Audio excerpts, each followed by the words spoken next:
What it do, what it do, what it do. It is your boy Andrew Schultz, aka Mr. Goody Two Shoes. And I'm here as always. Recording in progress. What it do, what it do, what it do. It is your boy Andrew Schultz, aka Mr. Goody Two Shoes. And who am I with? As always, Joseph Huggins, aka Old Man Huggie. Episode what?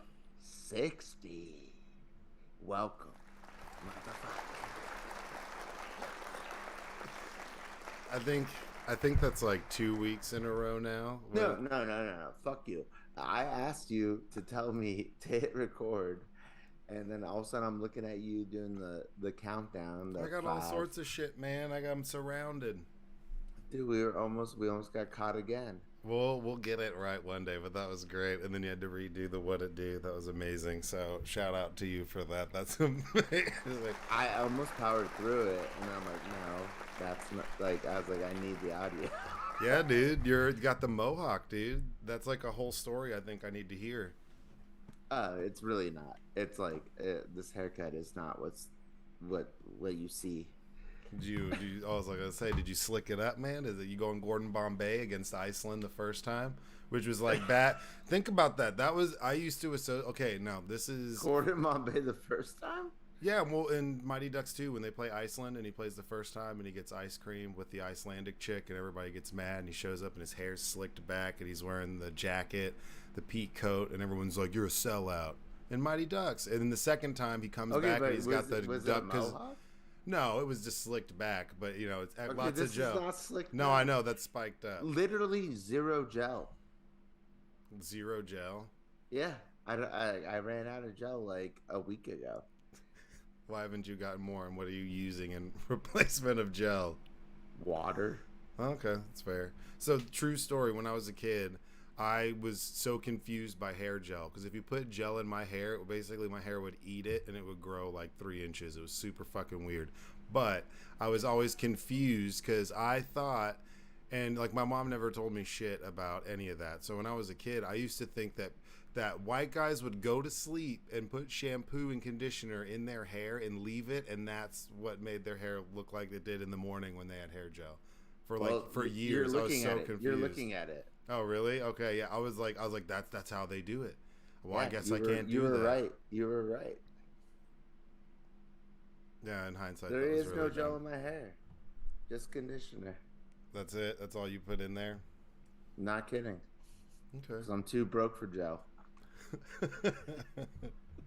But yeah, it's 60, episode 60. So episode 60. Thanks to everybody for coming by. Fuck yeah, talk shit or get off the pod, dude. When I posted, I was like, dude, we've been doing this for a grip. I know we've been saying that lately, but it's nice, man. We're totally in our zone. It's chill.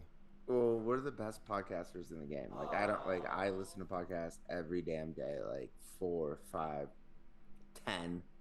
You know, depending how like boring my day is. Okay. And like and what my commute is. And we're just better. Yeah. I'm sorry. Yeah, and I mean, I don't think people understand. Like, we both got like full gigs, and to go through everything and bring up like it takes like it's a trek to get notes done and balance everything. So, well, fuck yeah, go us. We the best. DJ Khaled, can't stop, won't stop. Boom, boom. But yeah, 60. So I labeled it. You can't hear the claps or whatever he just did. Well, I did a bomb explosion. I did claps earlier, like twice for you, and you fucked up. You got double clapped. Oh, clap. You know, but remember, I gave Ursula the clap on the last episode. Yeah, that's true. Or you attempted to. Awful. No, she got it. That's disgusting. Don't be I got giving. penicillin shots for her though, so it's all good. Whatever. Get out of here. But I labeled this episode "This Joint's for Joe" because shout out Joe. So we're gonna get into a bunch of random stuff. Tried not to make it too heavy, but there is some stuff with clips, of course, and of course therapy questions as always.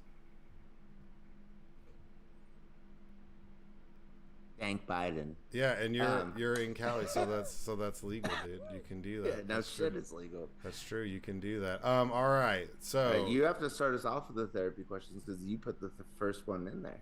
Yeah. So therapy question number 1: Do you believe in religious healing? I added this clip of that was on Twitter of these guys doing like healing and chasing out demons, and they heel touch this guitar player who goes into convulsions. I was curious your ideas of religious healing, or people that are like spiritual healers with like these touches have like.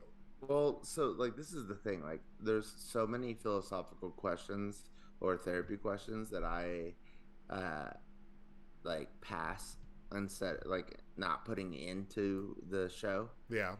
because I like know that you and I are both gonna just immediately agree or disagree. Like, we just like, it's just obvious. Well, Like, yeah, but I mean, no, but I'm so just mean, this feels like a question that's obvious. Like, what do I think about religious healing? I mean, yeah, like, what are your thoughts on it? I think it's a fucking scam.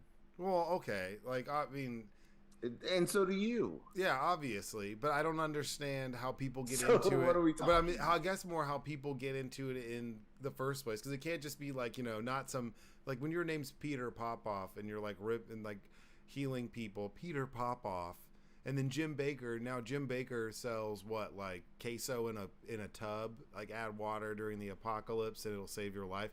He sells And it's those. mild. It's mild. Yeah, but he went to prison. He went to prison for ripping people off and committing fraud, like for ripping people off, and now he's still on TV selling the idea that like when the apocalypse comes, he like former healer turned like I don't know, like rations distributor.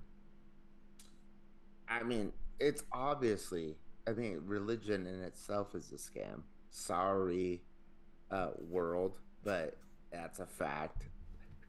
So like, I mean, like, religious healing is like somehow better than religion. I Like, just no, don't understand. absolutely I guess not. it's more the discussion. I mean, I don't understand how people get into it in the first place. Like how somebody can. It's like there's a certain demographic of people, because I feel like faith healing, if you're just evangelical Christian, like if you believe that Joel Osteen wants to save everybody when he won't let them in his like stadium church whenever there's a flood, and locks his door. But he'll let him into like the like wall where, like, to hide like a couple $100,000, like, Yeah, but in right. the I think sea. like like healing, like because I guess there's got to be tiers to it, right? So there's got to be tiers to like religious zealots or like religious craziness, and I think that like faith healing and like snake people that do religious preaches with like Snake crazy, people? yeah, like well there's people who do like crazy venomous preaching and they dance with like cobras and shit, and you're like, what the fuck?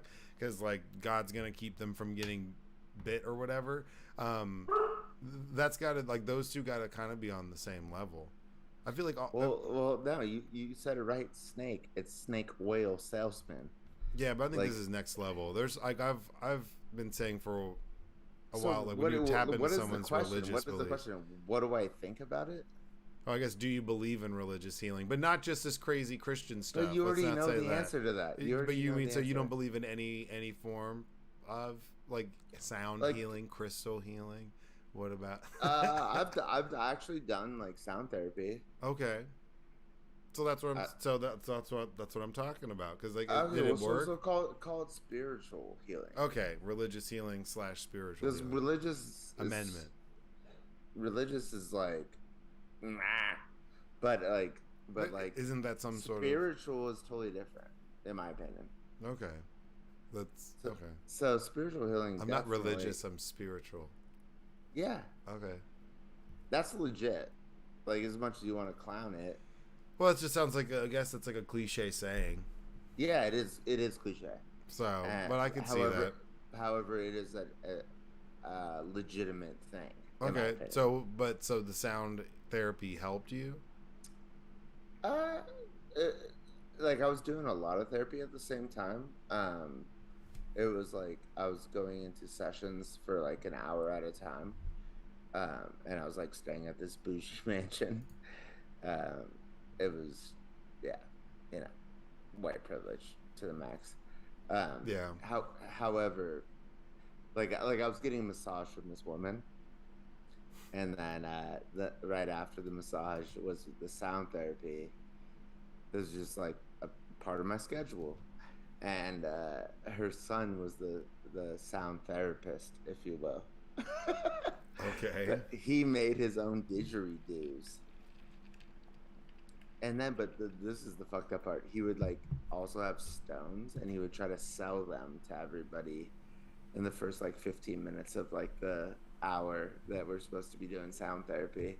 Sell them for like So he's like $80 a pop. selling like stones like their timeshares. Like, don't worry, you guys, we're gonna get to part 2 of the therapy, but first I need you to watch this 15-minute video about my new moonstones. That's right, I charged them in the backyard and then bathed them in crystal waters. They're only $95.99. It would have gone that way had he not had constraints on like on them. But it was it was going that way. But then he would do the sound therapy, sound bath, as they call it out here. Sound bath. That's what they call it out here in the streets. You get a sound bath? That's a little weird. Yeah, but it was weird because like I'd have my eyes closed, and then it feels like that the didgeridoo is like in your face, but I never opened my eyes to find out if it was or not. How big of a didgeridoo are we talking here? Like as like compensating type didgeridoo, like huge. I mean, to me it seemed like a normal didgeridoo. However, I don't know what the normal length of a didgeridoo is. That's epic. Yeah, I don't know. See, because the crystal stuff is not like my thing, but I've already established that before.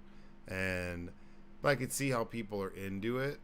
But religious healing, like this person can't walk, they came in here and they're not able to walk, that's complete bullshit. But I think people are healed in all sorts of different ways. And somebody who's like hawking it, and you're watching on like the TBN network, who's doing that on some gold lounge with a cape, that guy's full of shit. It's like Dr. Oz trying to like hawk you some like medicine that's gonna. You don't have to work out or eat better.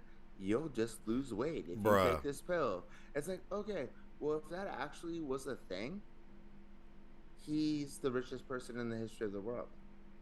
Yeah.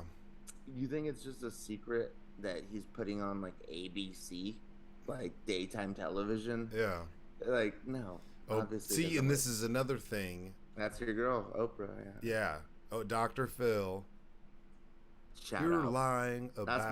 That's my homie. Dr. Phil's your homie? I mean, he's funny. I would vote for him over Dr. Oz. Oh, yeah, I definitely... 10 times. I could take him more serious. He's like a really boring version of, what's his name? Jesse Ventura. You would like to party with Dr. Phil, right? I wouldn't want to party with Jesse Ventura, who was the governor of Minnesota. Yeah, for the audience. Yeah, he'd get you on some wild shit. Also a professional wrestler. The guy with the minigun in Predator, the first Predator. Yeah. Okay. My point is though, like that Dr. Phil is like actually kind of cool in my opinion. Yeah, I mean, I guess, but Dr. Phil's unleashed monsters on the world, but Oprah's unleashed. He didn't sell Dr. like Phil. Weird vitamins. No, he's not. No, he didn't do that. But now, exactly. He's brought Joey bag of donuts. He's brought like weird people. He's brought weird people on his show who've wound up subsequently becoming famous. Well, who besides that bad rapper? I think he's had a couple of those like YouTube controversial people. So I think some people lie to get on Dr. Phil's show. I think you could cash me outside. Yeah, and so what I'm saying is, but those are both Oprah products, Dr. Oz and Dr. Phil. Right. Well, she can't hit them all, Thank you, Oprah. I appreciate you. I accept Dr. Phil. Shut your mouth, sit down, and I'll slap you or give me $200. There's like some quote where he said, I just posted. You're ugly, you're fat, shut up and give me $200. I just posted this IG reel of the Quant, his dog, yesterday. Yeah. Looking out the window. And it was Dr. Phil, and he was like, open that door, you stupid whore, before I throw a rock and break through it. Well, do you think that That was a Dr. Phil quote. dude? Yeah, because he'll quote people's shit like constantly, stuff that they say on like Twitter or their Exactly. captions or comments. He's got some investigators, bro. Like Dr. Yeah, Phil's no joke. he's got hits. He's on some wild shit. I mean, obviously Jerry Springer is my fave. I try to watch Steve Wilkos, but it's like too absurd, and it's always something creepy that makes me uncomfortable. Steve Wilkos, he was the old security guard, Steve, for Jerry Springer. They gave him a show, and he's like a former cop, and he just has like creepers on there and yells at him. But That's how prolific Jerry was. That even his security guard guard. got jobs. Yeah, he's got a syndicated TV show where he just gets to like shout at people, and he throws a chair all the time. As He's he like, should. get off As my he should. stage, and he's chunk shit. And you're just like, fuck yeah, man. This guy's kind of got it figured out. So I think we need people like Steve. But, you know. For religious healing. Yeah, I mean, obviously it's like manipulation. I think they can convince these people that they're having these moments. Well, Mari's telling them that they're having those Hey, moments. man, Mari found his own niche. See, everybody's like divvied up and found their own niches where they do something. Mari's all about paternity and who did what, and is this your kid or is it not your kid? Every once in a while, he's like, oh, we have someone on to talk about YouTube videos or some random shit. But most of the time, it's paternity, right? And then Oprah's gonna, or Oprah, or I guess what was Ellen or whoever, they're gonna be like, we're gonna sit down and we're gonna talk and we're gonna discuss stuff. And they're gonna have a couple guests on, maybe a musical or some kid in 8th grade who's a really good dancer. And they're gonna be like, oh, look at him just to dance to Justin Timberlake. Oh, look who's here! It's Justin Timberlake. All right, so free plug for Adam Pally and then his co-host. I just can't pronounce his like name, but it's the show that came out. I guess it's True TV, but it's on HBO Max. It's called 101 Places to Party Before You Die. Okay. They wrote a book called 101 Places to Get Fucked Up Before You Die, and they just changed, to make it more palatable. Yeah, I got you. Yeah. But they he was saying, he was like making fun of Adam Pally was like making fun of like okay, so he was on the show with Alec Baldwin. Sorry. I got to like get back to it. Okay, Yeah. So Alec Baldwin, it's the match game, which used to be like an old school game back in like the 50s, 60s, or 60s, 70s. Okay. It's like with celebrities, and then they say a sentence, and then That's some like a panel of random and people, and they have to like guess what they're gonna say or some shit. Well, yeah, like the celebrities decide what the word is supposed to be at the end of the sentence, and then the contestant has to pick which celebrity was right. Okay. Okay, so anyways, they brought it back. Alec Baldwin is now the host. My boy, who's now like on this thing, Adam Pally, who's like on the show 101 Places to Party Before You Die, he was one of the celebrity guests, and then he said like in between like commercial breaks or takes, like Alec Baldwin would walk up to him, and he said he only did one show, and Alec Baldwin was like, Hollywood's weird, huh? And he's like, yeah, I guess so. And he's like, yeah, that's what Tina always tells me. And he's talking about Tina Fey. Yeah. And then the next commercial break, he's like, oh, so you have kids? And then Adam Pally was like, yeah, I actually have 2. He's like, actually, I just heard you had a kid. And then Alec Baldwin goes, he like looks left, right. He's like, yeah, she's had a couple kids. He's like, I'm not fucking her. I don't know where they're coming from. What? He's talking about his own kids. Dude, that's crazy.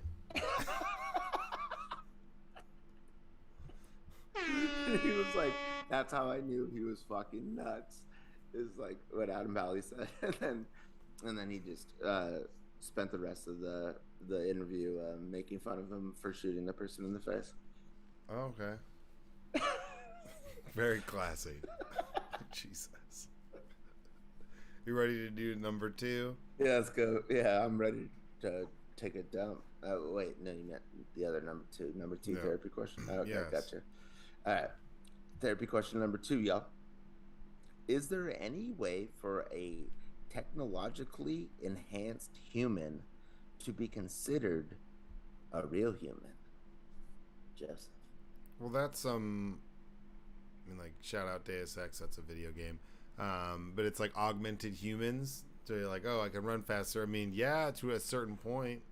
Like, what's the point of no return where you're more machine than man? Well, that's what I was thinking. That's when Nat Hackett comes looking for you, dude. He's on the fucking prowl. He's out there like Blade Runner. No, Where the fuck are these goddamn robots? You'll never find them, Nat. Yes, I will. No, Sparta. You're literally incompetent. How dare you? You sound like something a robot would say. No, I mean, so I'd say yes, but at a certain point, like if you don't have a brain or something, if you're like I don't know. Well, you can't... what is the point? Because like I was thinking about it, and it was like, okay, like the homies taking steroids, like swinging their baseball bat, like making millions of dollars.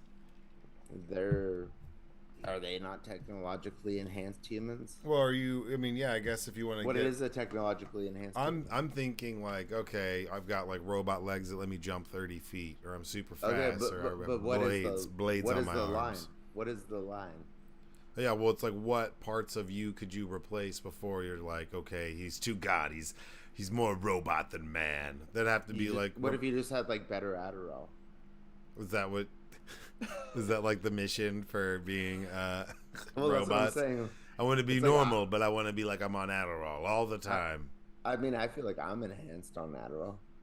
Well, I mean, that's fine, but I'm technologically enhanced. I'm thinking like, all right, I can jump like 30 feet. I can bound like a bitch. Something like that. I think we need to come up with the baseline of when it's too much. Or then have to be more machine than like, okay, I'm on roids or I'm on Adderall. That'd be, you're on like some no, that's not technological. That's, I mean, yes, it is. Is that not technology? Steroids? Chemically, I'd say that's more chemically enhanced because you're taking Adderall. You're introducing a chemical into your body. I think you're like putting technology into like too small of a basket. Yeah, I'm thinking technologically enhanced because if you're taking Adderall, you're still considered a real human. You're just like technology all created Adderall. Well, okay, that's what I'm saying. Like that's my point.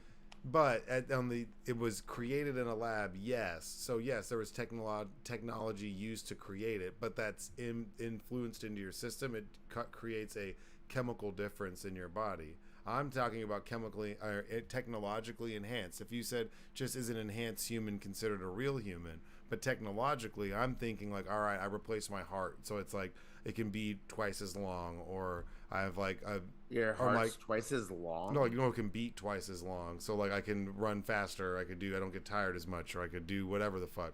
Replacing something with technology, better like robot eyes. You're thinking like physically. Yeah, any type of, but I mean that would be physically. Yeah, definitely. I'm thinking technologically enhanced. I'm thinking that now. Yes, then we already are. If that's the case, then with vaccines and everything, we're already technologically enhanced. That's what I'm saying. So then, yeah, I mean, we've used technology to enhance ourselves in some ways or protect ourselves. But I'm thinking next level, like, okay, right. well, what if somebody had what is it called? Pacemaker? Yeah, somebody had that like in our high school, like one of the coaches, I think. Yeah, pacemaker. Yeah, I mean, you could say that that's technologically enhancing that person for sure. That's like a. Are they still human? Yeah, they're still human at that point. Okay. Yeah. But if you saying, at what point do they not become a human? That's what I'm saying. Is what's the line of like a? That's what I'm at. That's what I'm. I think you have to replace like vital organs with like robot organs. So if you had like a robot heart, that'd be different. Is a pacemaker not a robot heart? No, but that's there to maintain a rhythm on your heart. They're not replacing. No, even if you have a heart transplant, they're not. I guess they have like. So what if you had? What if you had? I don't know if those like work. What if you had a robot? Liver. Maybe then, yeah, you'd be technologically enhanced. You could get shit faced. Your robot still liver human, would just like still human. I mean, some would say no because you're so incredibly strong and able to like get shit faced and not be hungover or process alcohol and stuff. You'd be. I mean, what if it behaved the exact same way as your liver would? Their liver had died, so they needed like a normal robot liver. Yeah. But it had the same. It wasn't like So it enhanced. has to. Then It you has, wouldn't be enhanced. It'd be just the same. You'd be baseline. You'd be maintaining. You wouldn't be enhanced because you got this robot liver. It'd have to work twice as good for it to be an enhancement. okay. You know what I'm saying? So the bar is if the replacement organ or limb or whatever was twice as much. Yeah, something like that. If you had like some robot eyes and you could see twice as far and see in night and see through walls and stuff, that'd be enhanced vision. You would have. But I enhanced can vision. see twice as far as my parents right now, and that's just because my eyes are. Well, yeah, your eyes are in better shape. But I'm saying if they were able to put robot eyes in and you could see like 100 yards away, like it was 5 feet, if you zoomed from in. the best person. For the best person. Like from the best person. It's not me being able to see better than my parents. It's me being able to see better than the next best person. Yeah, well, with normal eyes. Okay, so I'm saying I want to see like 200 yards and be like, zzz, zzz. Yeah, but I can do that already. I have sniper vision. I have 2013 vision. No, but you can't zoom in like that. Yeah, I can. No. Yeah. Whatever, get out of here. Next one. Therapy question number 3. Joseph, do all people deserve respect? I think initially, yes, absolutely. I think it's not fair to not give somebody respect without like having some sort of reason to.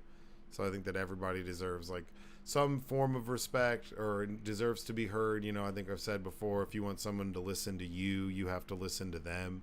Because like it's a two-way street. You don't just get to dump your problems on everyone and then not, you know, refuse to reciprocate with others. I think we've all had friends like that before, but I think that, you know, yeah, initially everybody deserves respect, some certain level of like baseline respect that's like mutual respect, you know, and then now where that goes from there, that's like up to the relationship, those people, what you do and don't do. But I think initially off the bat, if you're just like disrespectful to people right off the bat, no one's gonna like you. You're gonna be like a fucking asshole, right? Okay, so you go to a meeting with Putin. He deserves respect? I think some sort of level of it, because also I'd be in Russia. No, I mean, if I'm a meeting with him, I'm not gonna sit there. No, and just you're be not like, meeting with him in Russia. Fuck you, bro. Fuck you. You're not meeting with him in Russia, bro. All right, I would not allow that. Like it would be it'd be like in Switzerland. I'll say that might be how. Yeah, if you're in Switzerland, it's neutral. Everyone's gonna get mad if I sit there and start talking shit. They're gonna feed me chocolate, give me a nice backpack, and pull a fancy gun on me, and that'd be rough. I'll look racist on the Swiss. No, I'm just saying. I mean, we already have Sweden and Finland listening to the podcast. Well, I'm saying I wouldn't want to go over there and cause. I'm trying to get Switzerland. I'm not trying to get and start some shit with them. I wouldn't want to bring that to their place. And if I met with him, he already started the shit. He already started. I mean, well, what am I going to sit there and just talk shit to him and then get murked? I don't know. Murked? What is he going to do? Like put some sort of uranium powder in my Stiegel or some bullshit. Oh, I'm sorry, Putin. I'm not going to drink your stupid drink. I'd be like, respectfully, you're a dick. But I wouldn't just sit there and be like, fuck you, bro. Respectfully, you're a dick. Yeah, I wouldn't get in his face and just start running my mouth to him. I might go missing. I think obviously you should like come at people respectfully. Yeah. People you don't know anything about, obviously. But there comes a point where somebody just like wows the fuck out way too hard to where the courtesy of respect is now you don't get that anymore. No, because I you're agree. such a piece of shit. You're bombing like fucking maternity wards and hospitals, and you know, like. Yeah, but okay, but like I'm saying that you're picking up like an extreme. So what I'm saying that's the only way that we could do this. In every way, and so you would make a case that he's an exception to the rule of normal and everyday life that we encounter at the grocery store, at work, or our friends or mutual friends. Like everybody mutually deserves respect. And some 100%. some mutual, but yes, when it comes to Putin, no, like fuck Putin. Yeah. So of course, but that's like a hyperbolic extreme. You could say, Well, say about okay. like Ted So Bundy it's or like, anyone. you're innocent until proven guilty. You deserve respect until otherwise determined.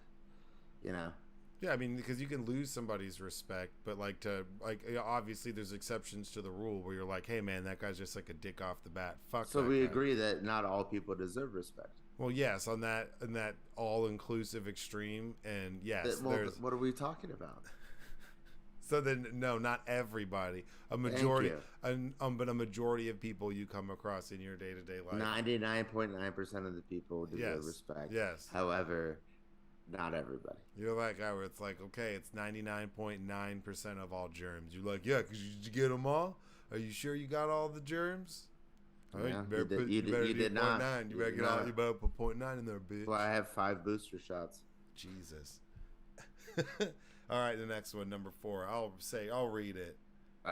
This is our final therapy. Can you choose emotions or do they just happen?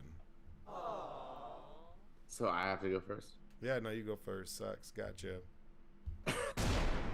Flip it.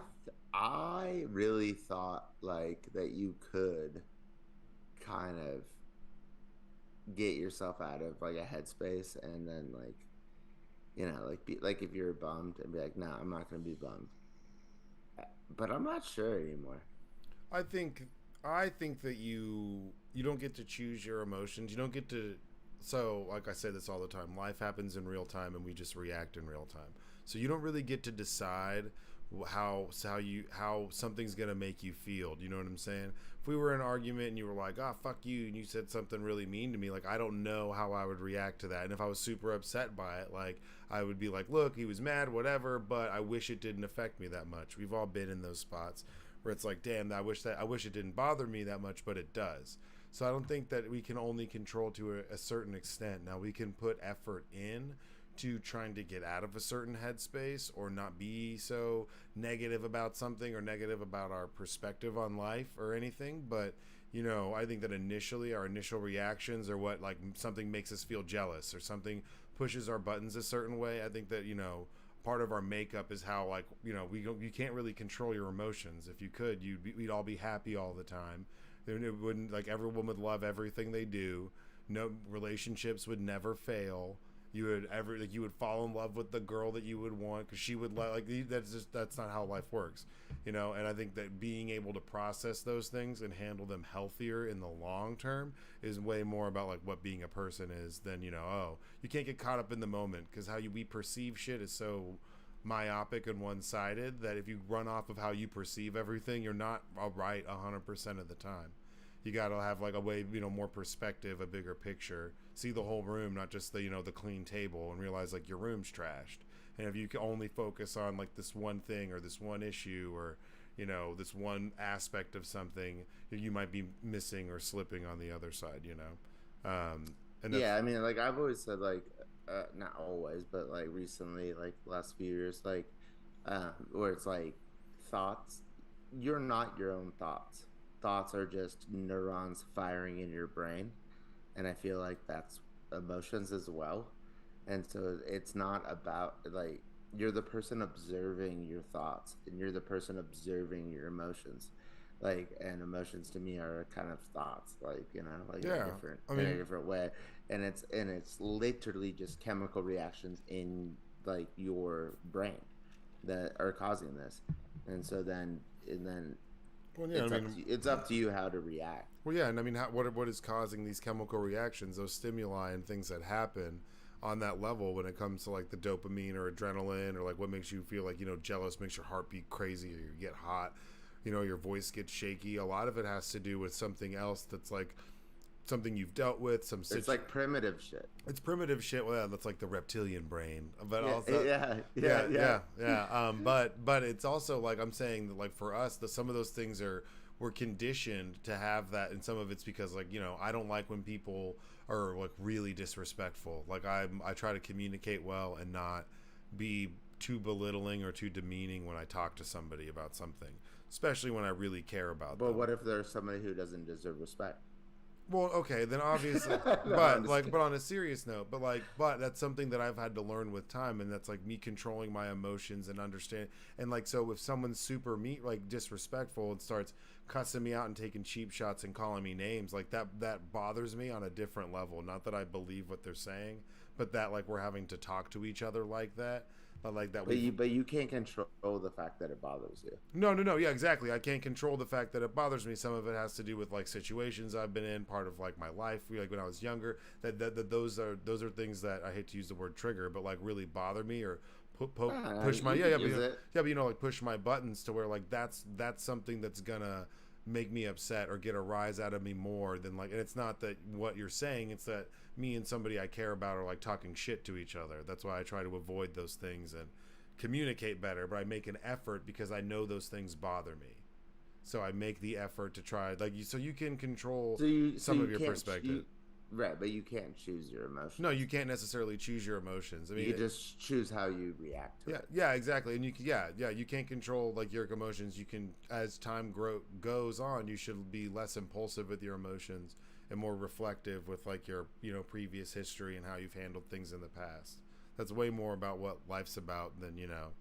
what you're doing or not doing. If you're improving and picking up on some of those things when it comes to like treating people better or treating yourself better. I'm a workaholic just like you. It's like taking a break every once in a while, which sounds crazy, but like fucking breathing for a second is nice, and I have to remind myself that, because whenever I get busy or something, my emotion is to like dive into that shit. That's how I started being an adult, was working my ass off. I still do, but I need to control it better, or it has a Right. negative effect on my emotions. But you could even just say, like, just to round it out, like laughing is involuntary, right? Mm-hmm. Like you don't just like if somebody says something and you laugh and you feel bad that you laughed, well, guess what? You didn't choose to laugh. Like Yeah. you thought it was fucking funny, Yeah. even if it was inappropriate, It's you true. know? And and that's kind of just, you could just use that like metaphor for all of your emotions. It's like you're sad because it was fucking sad to you. Yeah. Like you didn't choose to be sad, it just happened. Like, Yeah, I mean, and that's yeah. like, yeah, like, and that's where, like my job can be stressful. So it's like, it's good whenever I'm cycling even more, like just like this, because it's like I'm disconnected. I'm cycling. I'm being able to work through my thoughts. So when I go back to work and I'm doing what I do and I'm in these high stress environments, I'm cool and I'm calm because I'm able to get out a lot of my frustrations or emotions and think through a lot of these thoughts and go through all these emotions while I'm jamming the fuck out and riding for 30 fucking miles. You know what I'm saying? It's like, and I crash and bust my knee up and I still power through and get the fuck home because I'm riding on way more than just like, oh, this is exercise. It's like, it's good for me mentally. Yeah, you're like in the present Yeah, yeah, while you're on exactly. this, like, exactly. And And you I can't think, like, yeah, and we've said it since like episode one. It's like being in the present is what everybody should practice. It's like just all you have is now. The past doesn't exist. The future doesn't fucking exist. Today, right now, this moment is the only thing that's actually real. yeah. So just live in it. Boom, boom, clap, cheer. Those were good therapy questions, man. But I did, because I pulled up that clip, man, and think about that. That first one where we totally got off topic started because I saw a weird TikTok of people like shaking on a bass player getting incapacitated by an old white guy's touch. What else is new? What else is new? All right, buddy, are you ready to get into these articles? Yeah. All right, hold on, let me get this stuff queued up. I'm not gonna lie, I kind of hate it, but I totally got here What it do you is. hate? What do you Well, hate? I got Twitter Blue so I can like bookmark shit and like organize all these clips and stuff. It makes it so much easier for me. But that means I'm like kind of paying for it, like $2 or some shit. But I was like, damn, I'm actually doing this. And then if Elon buys it, I'm like Oh, paying into you it. got that subscription? Yeah, because that's the only way. Otherwise, it's mashing all my shit up. That's so fucking funny. Yeah, sucks. Okay. Before we get into rainbow fentanyl, Yeah, yeah. yeah, spoiler alert. um, Rainbow fentanyl, dude. It's all over the radio, dude. I hear these radio ads about. We'll get into it in a second. But yeah, what were you gonna say? I was gonna say, so for the listeners out there, not a financial advisor, not a financial advisor. This is not advice. Okay, I think that Elon actually might purchase Twitter now. We had the episode "He's Not That Liquid." The stock price is now close to what he said he was going to buy it for because everybody thinks he's going to buy it. Yeah. But that's not what we're here to do here. I'm about to give y'all listeners out there a tip. I'm playing the heartbeat because this is intense.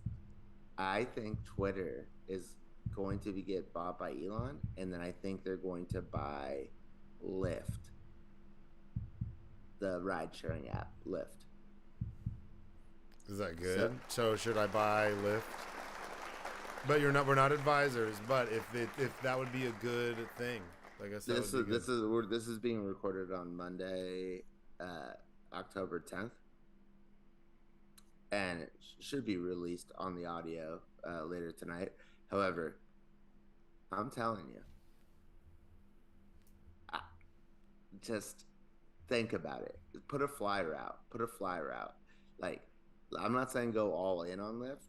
I'm saying maybe get a few shares because this might happen. And then Twitter will be the first super app, as they call it, in America, even though it kind of already is. Like Amazon kind of is a super app, except for it's not an app. Yeah. But yeah, Twitter, Elon he buys Lyft, and then this I'm not going to predict, but could happen. Like PayPal comes in, and so now it's like Apple Pay, but it's on Twitter. Apple Pal or Square, because like okay, I Jack was like Dorsey, Twitter Pal. Yeah, like whatever the fuck they want to call it, but it's like I could see Square getting involved because Jack Dorsey, who is the founder of Twitter, is now the CEO of Square, and so you have Square, you have Lyft, you have Twitter. Get ready. All right, you heard it here first, Mr. Goody talking about stuff, but like remember, he's not a financial advisor, so you can ignore him. It's totally okay, but that's inside scoop. With Mr. Goody. Goody bump. A goody bump. Come to the bathroom, get a goody bump. Okay, let's go. Oh, let's go. Oh. All right, that's what we're gonna call those, goody bumps. All right, so this first article, it's not necessarily really an article. It's something, I mean, I guess there is. Well, hold on one second. Is it 3 articles? Well, there's like a clip. So there's a clip by these guys, the Good Liars. This is something that's been going on because there was a bunch of fentanyl that was confiscated. It was found in some big Lego box in New York City. And now in Texas, man, I'm telling you, on the radio, they run these fucking ads for this rainbow fentanyl, and that Beto O'Rourke's trying to like sell rainbow fentanyl. It's the weirdest shit ever. It reminds me of like razor blades and apples.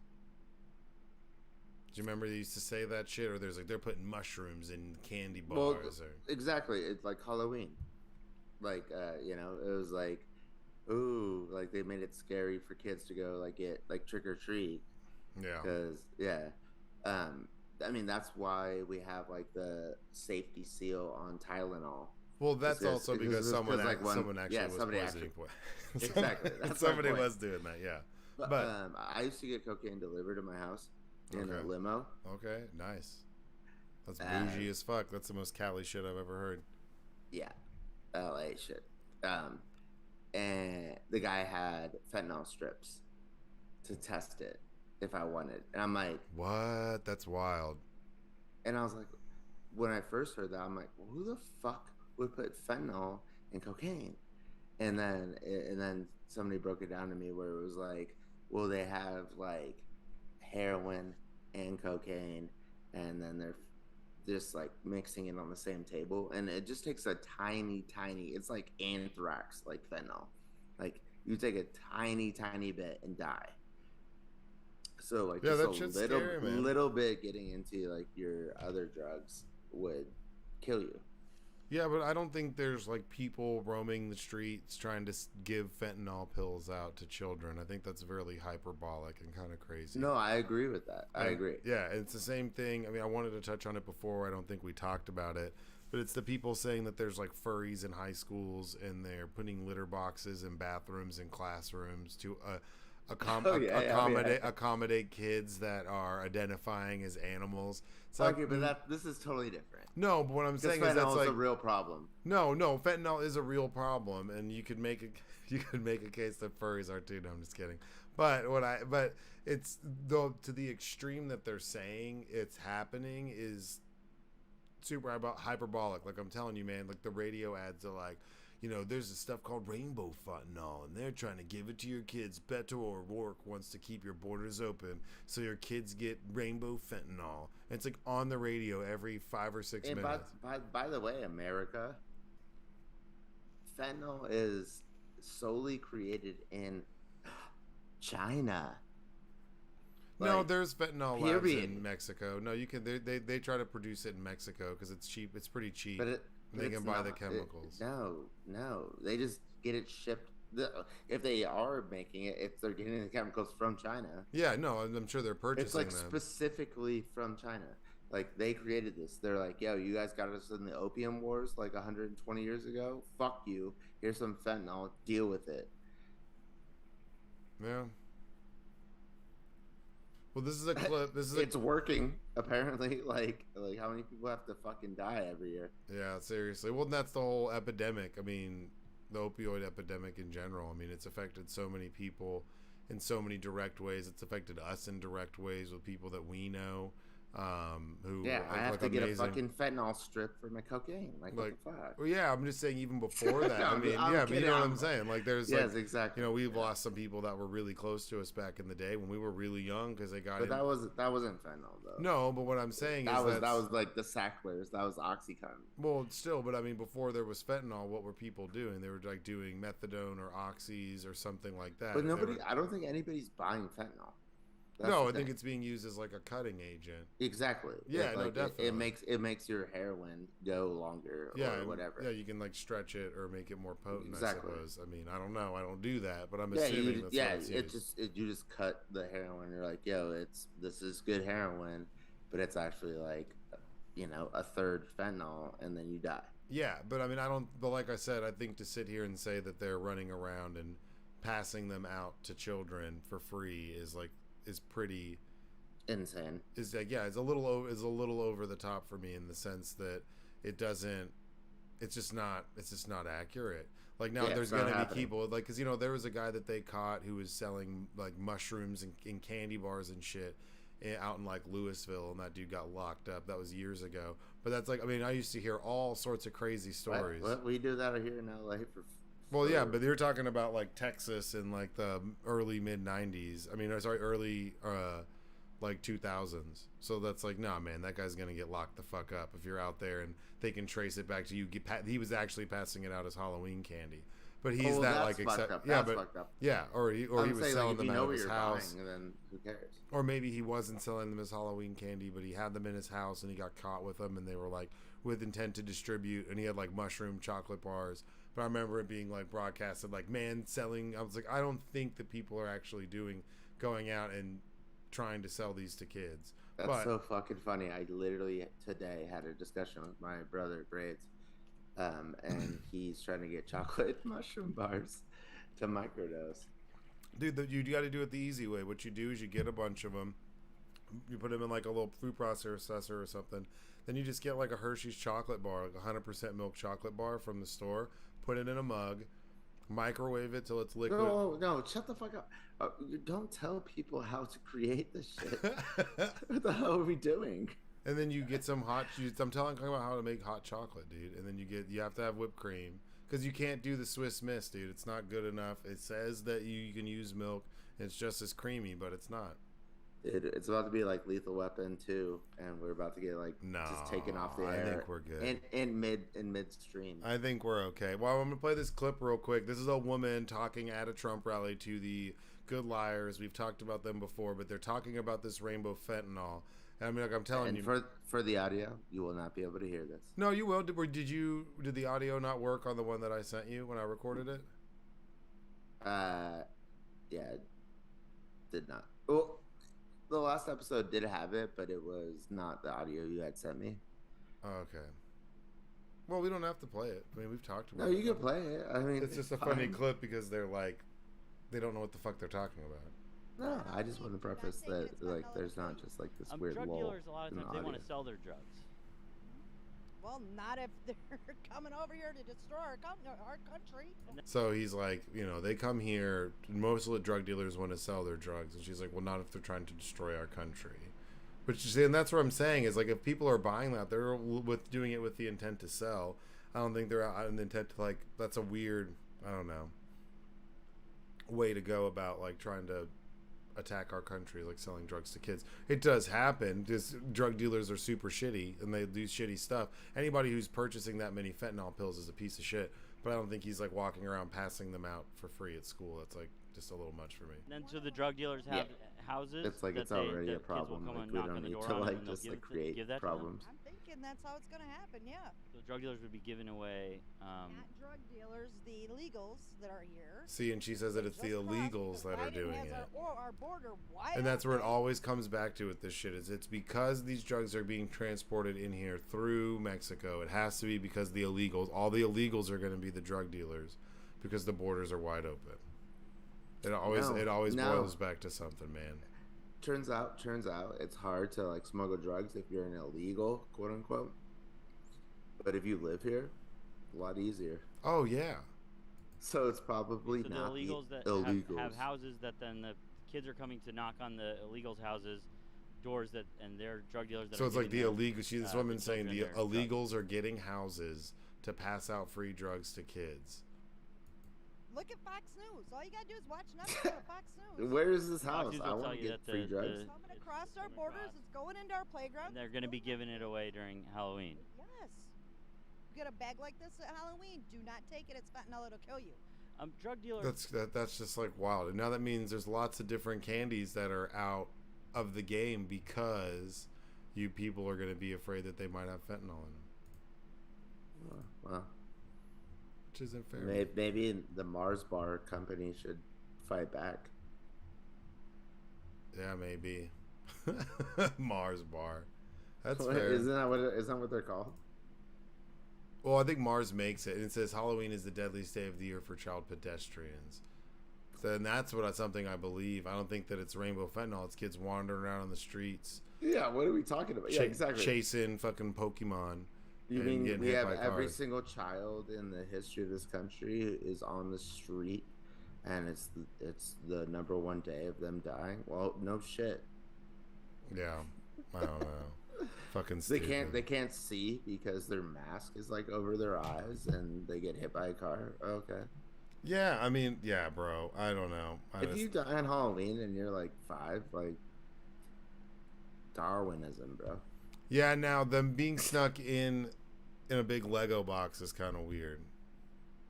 That is kind of weird. But I mean, it's like people trying to sell. It's drug dealers, man. They're trying to move some weight. Not that I agree with it. If you're trying to sell fentanyl pills, you're a dickhead. And that's what's scary is because it's so powerful and deadly that being used as like a cutting agent, they obviously don't give a fuck about whoever's getting them. You know, I think it's another level than that's like because that's super powerful. It's insane that it will creep into cocaine. Nobody's like trying to give you cocaine with fentanyl. Yeah, I don't think it's the cartels. But it exists. Yeah. Oh yeah, no, yeah. I mean, I don't. On accident. Like that's how fucking dumb it is. Yeah. All right, get us with Dank Brandon. Okay, Dank Brandon, dude. Fuck yeah, man. Dank That's Brandon. right. Let's go, Dank Brandon. Hey, hey, hey, hey, hey, hey, hey, Oh, did you have student loan debt? Were you locked up for marijuana? Have you been in jail because of your student? Not Have you anymore. been in jail because you Not smoked anymore. weed and you have student loan debt? Guess who's got you, bro? Dank Brandon. The old guy. Yeah, the old man. The guy who's also, let's be honest, he's responsible for some of the bills that have locked some of these people up. So He's not fully absolved. But hey, on Friday, President That's a Biden different issued a podcast. blank pardon for Americans federally convicted of possessing small amounts of marijuana. Urged governors to likewise do on state offenses, and called for a review on whether cannabis should be listed as a less serious drug from its current Schedule 1 listing. If you don't know what Schedule 1 listing is, there's like schedules or levels, like S tier, A, B, C, D of drugs. And, things like heroin and controlled substances like meth. Hold on. Let me hit him. No, meth is not a Schedule 1. Oh, it's not? So Schedule 1 is the highest. Yeah. And it's heroin, Yep. ecstasy, Yep. mushrooms, LSD, and marijuana. Now, fentanyl and methamphetamines or speed, not Schedule 1. Damn, that's crazy. Marijuana is, though. Mushrooms are, though. Dude, that's kind of shitty. Fuck that. I don't really like that. But, and this is what's funny, is so he did it on a federal level. It's not like he's getting tons of people off, or that's where people are like, oh, There's man. 6,000 people. No. But what's really impactful, there's a lot of people who aren't in jail who have these charges, or have charges like this and can't get jobs, don't get apartments, don't get denied loans, for all sorts of stuff, where that a federal weed charge can follow you for forever. People don't realize Canada's got real strict immigration, and there's some people who will go to Canada and get denied at the border because they have a possession charge from when they were 18 or 19, or a DUI or a DWI. Like, if you have, I've heard that about that. Yeah. Like, I just refuse to believe that's true. No, it's true, because Japan and someone we mutually know, that we went to school with, one of my old roommates, he road tripped from Austin all the way to Canada and got denied at the border. And they drove. Because he had a DUI. Yeah, because he had a weed possession charge when he was at UNT, and it even got dropped. Like, he did community service and got the charge dropped, and it still popped up, and he wasn't allowed to go.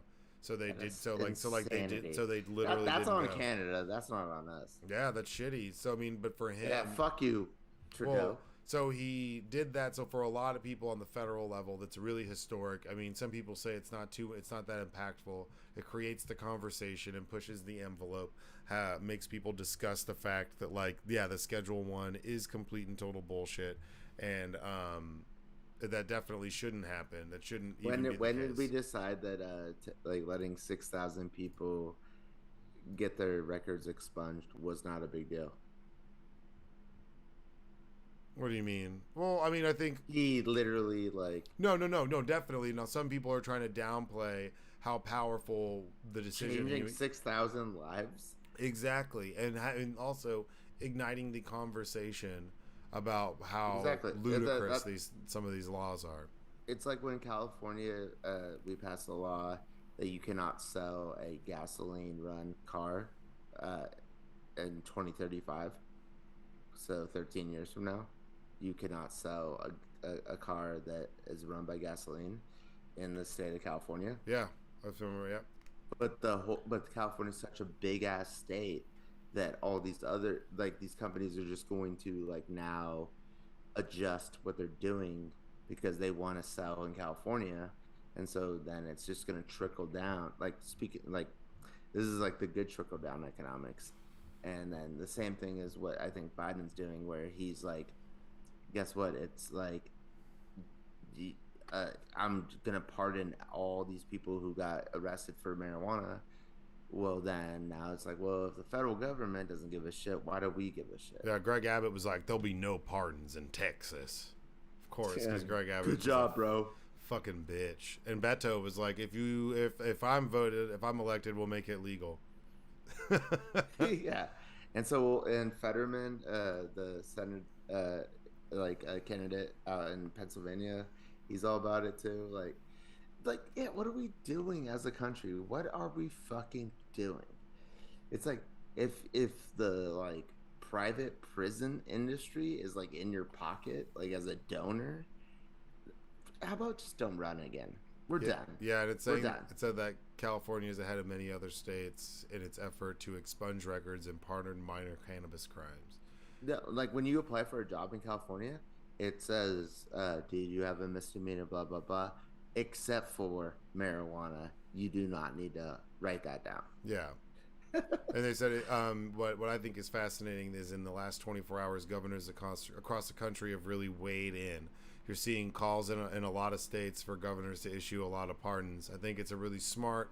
I think what's really smart about this move on a popular issue that Americans broadly support, a lot of governors are forced to take a position on this issue, knowing it's broadly popular in California in particular. And that's where I'm saying there's some people. If let's say there's 6,000 people, out of those 6,000, there's some of them that are diehard conservatives who like to smoke weed and picked up some charge when they were young and dumb, and it's held them back. And like the across the aisle are the people that are trying to make an effort to like modernize. So it's a good move by Biden. It's a good move by the left in general. Move. It's a good political move because it's forcing the conversation. It's forcing people to take a stance, and it's showing how the lack of progression, whether you're a progressive or not, progression in the sense of word of moving forward as a society in general. Our weed laws are stupid, and so like Bill Maher talks about it. He's like, put legalization of marijuana on the ballot. Oh yeah. And there's so many people that like normally would not vote that would come out and vote. Oh yeah, like, well, and that's he's like if you want to flip the country blue, there you go. I mean, we already run the Senate, we already run the House, we already run the White House, but I'm just saying if you want to keep it blue. Well, yeah, I mean, and that's like the lack of progression in just society and those views on some of those topics. Yeah, that's a great move, and other governors can back that position, and people, that's something they can rally behind. It's the same with the women's right to choose. They did that in Kansas, and they lost on that popular vote in Kansas when they thought they would win. They didn't. That's the reason why no other state's deciding to put that really on the ballot when it comes to a woman's right to choose. They're going to legislate the fuck out of it and vote on it behind closed doors, because they know that even in the state of Texas, if they put it to a popular vote, that you wouldn't, like Roe v. Wade would stand in the state of Texas. That's an issue that they're losing on. People would go vote just for that issue. Not vote for governor, not vote for a judge, not vote for shit, but for that one issue, if that was something that you could vote on yes or no. Like they would. And it's the same with weed in the state of Texas. And I bet you if Beto O'Rourke won, he would put weed on the ballot. He would put it on the ballot. He'd run some special election, some bullshit, and he'd make it some popular vote in Texas. For sure. There's a lot. He needs it on the ballot right now. Well, yeah, but I mean, that he does get elected. Yeah, but he's such an anti-Texas establishment when it comes to that no one's gonna put that on the ballot and support. That's why him using it, like, it's kind of Joe Biden giving him a little pat on the booty and a little shuttle along and being like, yo, bro, I'm cool with it. Let's have the conversation. And you can do that in your state too. So it's really like he's greenlit a lot of people to start having the conversation, which on a federal level is huge, because the federal level is why there is restrictions. That's why whenever weed was legalized in California originally, the FBI was raiding fucking legal licensed cannabis stores, is because then Barack came in and he was like, yeah, we're not doing that. Yeah, that's a total violation of states' rights, and that's where he used that, but he was like, we're not fucking doing that. Are you fucking kidding? But I'm saying, and that's something that conservatives would have to stand behind, is that's a state's right. So whether they like it or not, the state of Kansas has the right to maintain a woman's right to choose, which is within the boundaries that they voted on, right? And that's why they try to keep some votes like weed legalization, or like stuff like that. Small government. And because if the federal government drops it down, then it forces the conversation. Then it's like, okay, well, if it's listed as like as Schedule 2 or 3, then it kind of green lights the other states to have the ability to legalize it. It makes it harder. It makes it harder in court if they decide to legalize it and it pass. Someone tries to fight it. It makes it more difficult. Right now, it's pretty easy. If someone wants to fight it up to the top and it's not on the ballot, like weed legalization, you could fight it. And then right now it's a Schedule 1, so you can easily have someone step in and be like, nah, man, that's a Schedule 1. Fuck that shit. We're gonna legalize heroin. That's like what they always jump to those extremes. Yeah, maybe. Who gives a shit? In my opinion, it's a gateway drug. Yeah. It's a true story. Whenever I was in fifth grade. No, but hold on, just real quick. Like the tax revenue. Oh yeah, that California gets, and Colorado gets, and Washington gets, is insanity. And you think, and guess what? California has a fucking surplus budget. And so if you conservative states that all you do is just like suck on the teat of the federal government, Mississippi, Alabama, like all you guys do is just take our money, like from like the blue states. It's like, oh, maybe I could make $1 billion that you'd never seen in your Well, I fucking mean, life. now, okay, well, now let's be fair, because while yes, they do take more, those states do have like lots of other issues and infrastructure issues. It's more the government not allocating funds correctly and just are obsessed with, rather than fixing the problem, bringing in more money and being able to suck off that teat of the government. It's not really like, I'm not saying you're saying it's the people, but you know, like the Mississippi's the poorest state and one of the if not the least educated state in the country, and that's by like some of that is definitely by design as well as By whose design? well, I think that the government, like the governments there, that we just watched them pass out $70 million of welfare funds. They gave Yeah, but my point is like they're poorly run Yeah. by Republicans. yeah. And these Republicans shit on like the Affordable Care Act, where they're getting billions of dollars in funding, and they're Oh, like, yeah. no, we're not going to take that. And they're like, it's like you guys can't even run your state properly. You can't even get water to to Jackson, Mississippi, the capital of your fucking state, and you're just going to refuse this money. Turns out that like legalizing marijuana, oh, all of a sudden you guys have new money, hundreds of millions of dollars. Yeah, this woman says that what's dangerous about rescheduling cannabis is if we move it to cannabis to Schedule 2, which we were, cocaine, meth, and fentanyl are, would perpetuate friction that cannabis is considered as dangerous as cocaine or fentanyl. But fentanyl should be a Schedule 1. Cocaine. Why is marijuana scheduled, period? Well, I mean, that's, it used to not be. And then all those blacks in the club were... No, it wasn't blacks. It was Mexicans. It was all those Mexicans coming up from the border of Texas. They like to get like lazy and smoke that weed. That was reefer madness.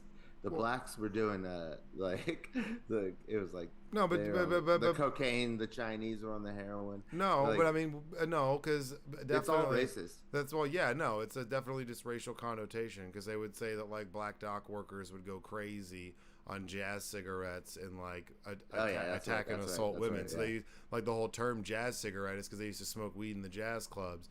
But then people would go do it and they'd get all loopy. Like, and cocaine was a common thing, and they would give it to dock workers because they'd work harder and they'd be... It was in Coca-Cola. Yeah, they'd be more efficient. So, I mean, yeah, it's definitely all embroiled in race, that whenever it was something that someone else was doing and it bled over into whatever that, at the time, white culture was, there was definitely some pushback. I thought reefer madness was really, like, targeted at the Hispanic community. No, I mean, I think it was just targeted at minorities in general, and that weed is dangerous and it would make white kids go crazy and kill each other or jump out of windows and just like lose your mind. It would cause insanity. But it was something that was like propaganda to get people to like schedule it, classify it. It was it's also, it was a threat to the textile industries back in the day. There's a lot of uses for hemp. So also on an industrial level, that's a whole.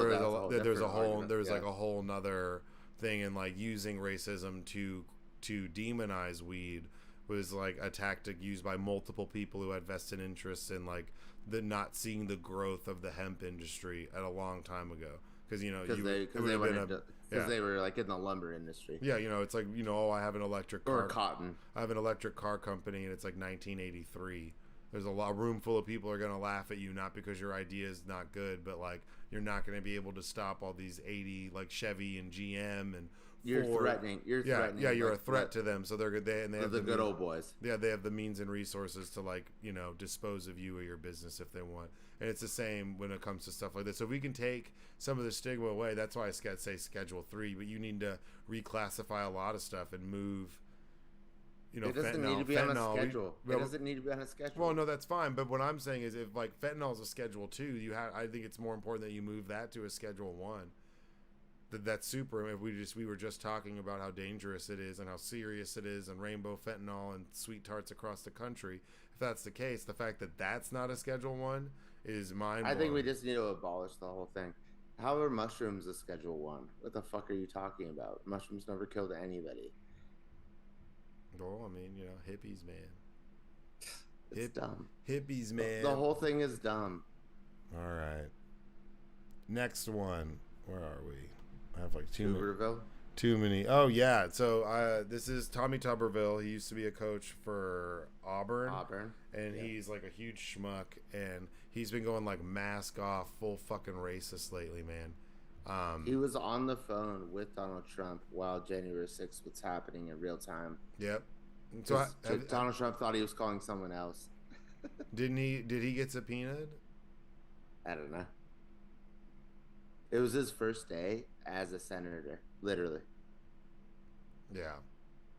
So he was giving a speech and he was talking about reparations, which was like the cringiest thing ever. So at one of Donald Trump's rallies on Saturday night, Tuberville said, and we'll play the clip, but I'll read it first. He's talking about Democrats. He's saying this is about Democrats. They're pro-crime. They want crime. They want crimes because they want to take over what you got. They want to control what you have. They want reparations because they think people that do crimes are owed that. Hell yeah. That's crazy. Like, is he saying? He's saying that people that want so basically black people who think that they should be issued reparations are pro-crime. That's kind of crazy to be saying that at a rally. That's kind of face-off racist, is it not? Or mask off. It's got to be true, right? Get out of here. Get out of here. And then it says, it's seemingly important fact that a majority of people who commit crimes in this country are white. Not that that really matters. But,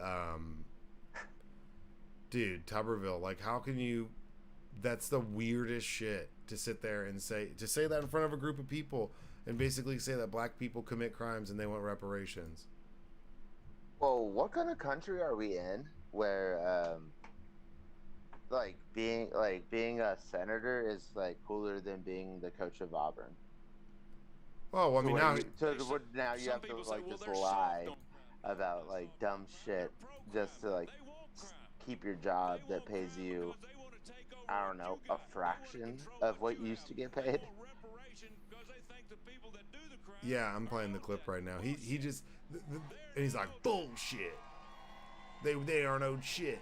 And what's crazy is like that quote reads like super racist. Like, right? That the quote itself reads racist when I go through and you read it and it's like, they want what you got. Like, I don't know how else you say that. They want what you got. They want. Is he up for re-election? I thought he had like 6 years. I think he's just speaking. I mean, he's just latching on because that's the right thing to do. Yeah, no, I think that you got to ride that wave. If Trump comes to town or is in your district. But he's not up for re-election for like fucking 4 or 5 years. Nah, bro, I think these people are up for re-election constantly, or at least that's how they feel about it. No, well, I know that, but we've seen that campaigning has taken a 24/7, 24/7, like, become a 24/7 ride. Donald Trump's made campaigning even when you're out of office and you haven't announced that you're running again normal. So yeah, these guys are constantly on the circuit. But he just got elected in 2021. Yeah. He doesn't have to run again till 2027. Yeah, but Donald Trump's going to run it if he runs in 2024. Being attached to him and speaking at his rallies while he's trying to He doesn't have to do that. I think he does. He's just too much. No, he doesn't. He's just a fucking idiot and doesn't know what the fuck he's doing. No. No, I think that... He literally is not up for election for fucking 5 years. I get that, but what I'm saying is if Donald Trump runs again, he'd rather make it publicly known that he's aligned with him and that Donald Trump agrees with him. And I think by campaigning and doing this stuff with him every once in a while, that's why they're all doing it. Is they're trying to solidify.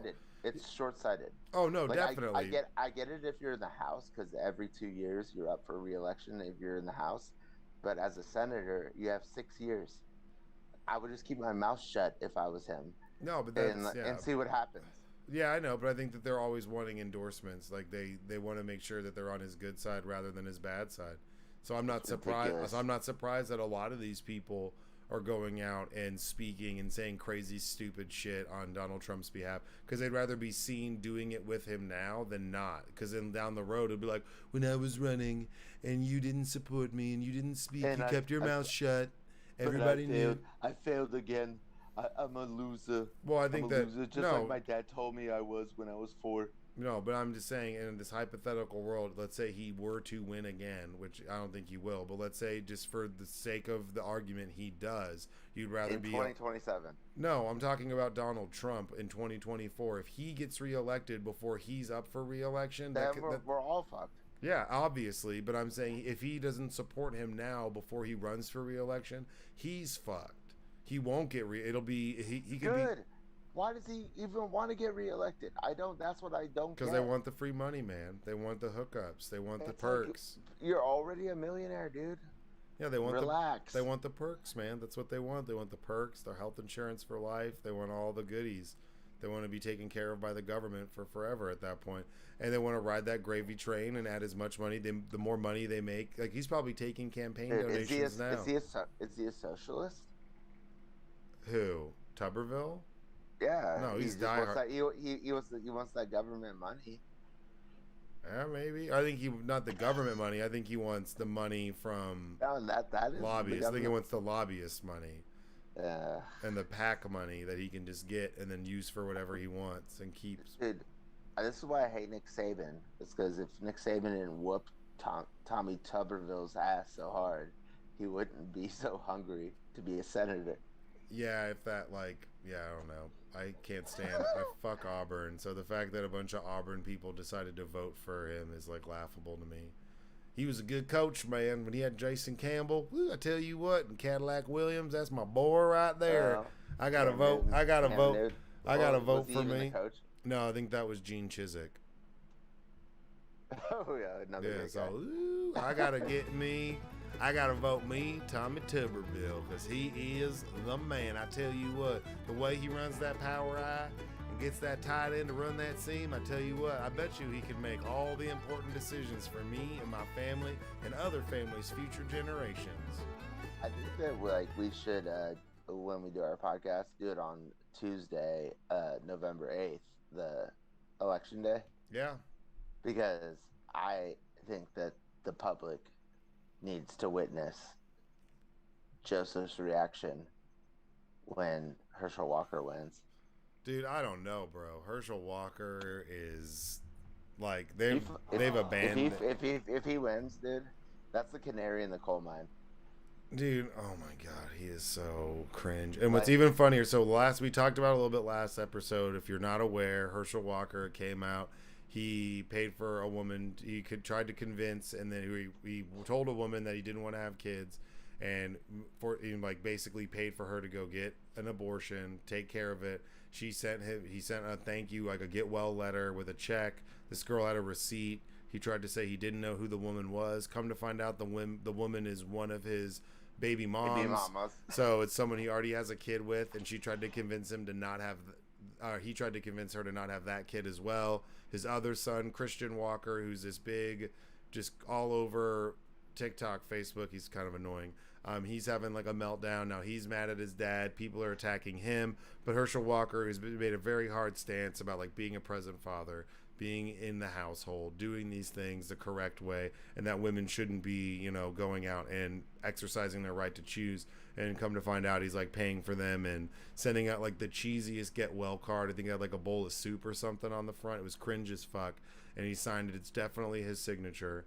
I think he's losing. I think he's polling pretty bad right now. He's polling down pretty bad right now. He's not crushing it like he was before. That because they've abandoned him. A lot of the people. I actually have a clip of this one woman where she's talking about she doesn't give a fuck. She just wants to control the Senate. She's we can't lose the Senate. Yeah. And it's so the immoral. Well, that's the point. That's my point. Is that they don't give a shit. The immoral nature. They just want to keep. They just want the Senate. Yeah. That's all they want. Should we go to the CEO of Bang as a douche? Yeah, dude. Okay. What do you want to do? Yeah, we can move on to the next one. So I mean, I don't know. But shout out for real. Shout out, thank Brandon, letting them free. We gotta drop another one. Mad Bombs. You might not like them, but come on, bro. That's G as fuck. That's the type of stuff society wise that we need to do to move forward as a society together, whether you agree or disagree. Legalizing weed, that's an issue that everybody universally cares about, and it's affected a lot of different people. All right, next article. It's from Bloomberg, the U.S. edition. Hey, Business Week feature. I am energy inside the Bang billionaire's reeling empire. So I don't know if you know this guy, Jack Owak. He's a trash-talking, chest-bearing, only in Florida entrepreneur. That's all you really need to fucking know about this tool. Challenged Red Bull and Monster with his upstart beverage company. Now his caffeine-infused juggernaut could be headed for a crash. Do you like Bang Energies? Have you had one? I did for a little bit, but then he's kind of a douche. Nah. The applause died down when Jack mounted the stage in a Manhattan conference venue in June. A microphone in one hand, energy shot in the other. Everything about that is super cringe. He's ran a platform of being super brash, being very much involved in politics, and taking like a stance. He's very much like anti-vax, anti-mandate, he's a conservative entrepreneur who only operates out of Florida and walks around with his shirt off. It's kind of a tool. What do you expect from the CEO of Bang Energy? Yeah. And he's 61. He's got so much work done, man. Like, damn, that's rough. But yeah, I mean, they're kind of going under. And that's where, I think that when you step in, where was it? Shot past $1 billion in annual sales, put a scare on Monster and Red Bull, and turned this man from Miami into a glitz, hyped up cross of business, Bible verses, science, sex appeal, and cocksure ostentation. What? That's a way to describe it. It says Jack as a Florida person. Yeah, but it seems like they're kind of going under, which isn't really that surprising for me whenever you take those sort of stands and try to cancel people, cancel other businesses, or like put as a CEO of a company, especially something that people have so many choices of when they go out. It's like super difficult to really sit there and take a strong religious or scientific stance and not have some sort of pushback. And a federal grand jury ordered Bang to pay Monster $293 million for deliberately making a false advertisement claims. So they've got in trouble for being like fucking stupid.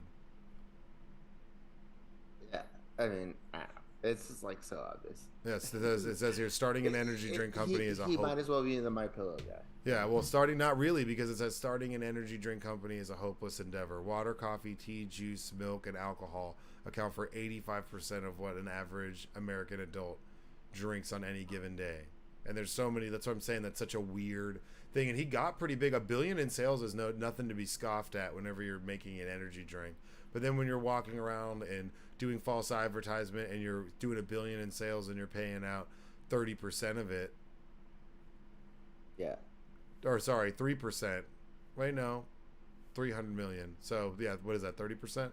30% of what you have out to a company because you're making false advertisements, and they already make more money than you, have a bigger footprint than you. That's goofy as fuck. Has placed third in an $18 billion a year market.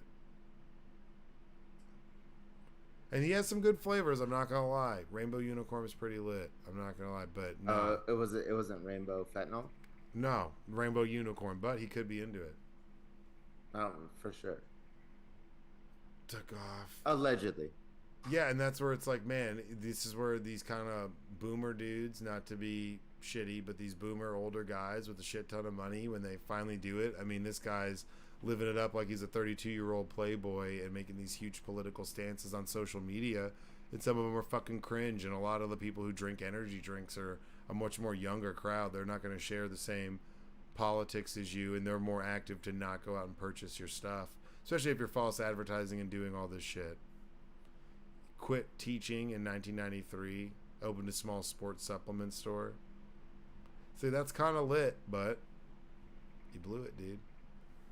He was the supplement. He sounds like a Dr. Oz, and then he just like came up with a soda. Oh, he sounds like Mike Lindell from My Pillow. Yeah, but see, Mike Lindell is more transformative because he was like straight up addicted to crack. He was like smoking crack and came up with a pillow. So that's like some crackhead shit that took off. Like only a crackhead could sit there and be like, man, I'm going to come up with a pillow and change the world. Ooh, shout out Braids in the background. I hear the girls cheering. A Braids appearance. Shirtless as always. Ooh, sexy. Damn. He's so funny. Yeah, but that's some crackhead shit, man. That's something a crackhead would come up with And then, like, is he just, like, revolutionized the world? That's some Tyrone Bigham shit. I'm going to come up with a pillow. I got a pillow idea, dog. And I'm going to come up with it. And everybody's going to do it. And then I'm going to become friends with the president. Like, that's some crackhead shit. Well, you feel like it's hard to get cracked, like, no pun intended, get cracked into the, like, energy drink game. Like, pillow game seems like it would be hard. Yeah, but whenever you're going by names like the supplement guru and stuff, that's where I'm saying you're borderline, like, Dr. Oz type shit. Yeah. You know, pre-workout combo. And it was like, you know, but in 2019, sales shot through the stratosphere, tripling to 1.3 billion. Damn. Their market share reached 9% compared to the 0.5% 2 years before. That's a big old big explosion. Interesting. I just don't know how you go from that to and doing like hashtags. And that's what I'm saying. They get too big. He was being smart and he had to like involve himself too much. He hung chunky gold chains around his neck. It would do like TikToks. Nah, man, stop, bro. Do you want to hit us with the last article, or should we just close it out? Let's not do the last article. It's about there's this cool startup. They're collecting rainwater in Mexico. It's another like feel good story. It's on Apple News. I believe it's Bloomberg. So I'll just touch on it real quick. You guys should check it out if you can. Super, super cool. I just want to find the name of the company because it's actually pretty. A small company adapts technique usually used in rural areas to augment struggling municipal water supplies. And that's what I'm saying is it's so different. There's like the innovation to come in and by our corporations to even or small companies to want to fix water problems like in Mississippi. They're just like, oh man, that's terrible.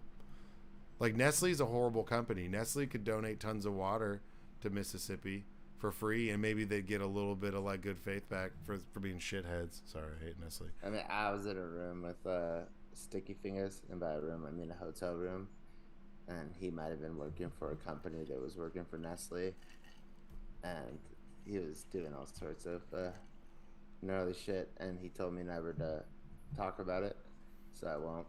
But Nestle is a shitty company. Yeah, Nestle does some shitty stuff. So hey, Nestle, if you can hear this, go fuck yourself. Boom. Yeah, You're douchebags. You Swedish fucks. No, Yeah. I'm just kidding. I'm kidding, Spotify. I'm kidding. All Hire right, us. all right. Well, before we close this out, Thursday, it's potentially the last January 6th hearing is supposed to happen. There's supposed to be some witnesses. We've seen some of these Oath Keeper guys plead guilty to seditious conspiracy. So a Proud Boy leader has pled guilty to seditious conspiracy and is getting a deal for cooperating fully, which is huge in those cases against those guys. It's really difficult to prove seditious conspiracy. So that means whatever evidence they have and whatever he's able to corroborate is interesting, especially if there was phone calls, conversations. This will probably be the last hurrah of Liz Cheney before she's ushered out. But I mean, what are your thoughts on this? Are you going to be watching? Are you hyper interested in this? Yeah, for sure. Like they were supposed to do it, a week ago, but they had Hurricane Ian, and they're just like we're not going to do this during like a national disaster. Yeah, of course I'm interested. Like but at the same time, like I think I heard from Maggie Haberman, who's like the closest reporter to Trump, that he's way more concerned about the documents. Oh yeah, I mean I think he's than fucked he on is the document. January 6th. Yeah, I think January 6th, like it's gonna definitely it could bring down some other people because there's no charges like from the Department of Justice. Now, if the Department of Justice collects all this information, looks at all the testimony, and decides to then charge other people, you would see them kind of go in the same direction they went with some of the witnesses who they can prove did some stuff. And that's where, they've already, recently they interviewed Ginny Thomas. It wasn't under oath, but it was recorded. We might see clips of that and some of her stuff. Supposedly she was saying in this interview that she still thinks the election is stolen and that Donald Trump should be president. Supposedly she said that. That's Clarence Thomas's wife, who he refuses. He's a Supreme Court justice. Yeah, so we'll maybe see some of the clips of that, some of the Secret Service testimony that might corroborate some of the information we've heard from other witnesses about the car ride and the grabbing of Secret Service people and phone messages being deleted. So I mean, you might see a big wrap up of a lot of stuff. This was probably going to be the last day. If it's not, they might do like an emergency one Friday or Monday afternoon or in the morning. I think that, but this being, I think it's a primetime one for the last one. So this is like the last big stage for them to kind of tie this up, show what they have, put some more stuff out there, continue the conversation. I think the Department of Justice is definitely going to charge some people. Some people have already been charged. They've already charged 900 people. No, I know, but I'm saying that we've seen some people who testified under oath to the committee about information they had about other people who haven't been charged. So I think you're going to see some of those people who've been mentioned or brought up by name, maybe a Mark Meadows, maybe an Eastman. You might see some of these people really get like hammered down on by the Department of Justice for something else, especially if they can prove that there was some seditious conspiracy and they were involved. We're still not sure, so we'll probably see more tomorrow, but you guys should definitely keep an eye on that and pay attention, because this is like crazy times, and like I said, there's some wild shit going on, and it wraps up. It's the final countdown. Yeah, it's the final countdown, which is what I want them to play as they like go in the casket when I die. Yeah, I don't know what. Oh, did you just get pwned? I'm gonna have to go back and watch that. All right, do you have anything else to say? Are you doing good? All right, man. Just mute yourself, you buster. No, we appreciate you guys swinging by again. Looks like you got pwned. But yeah, you guys are great. We have a whole lot of fun doing this, so we appreciate y'all swinging by, checking it out.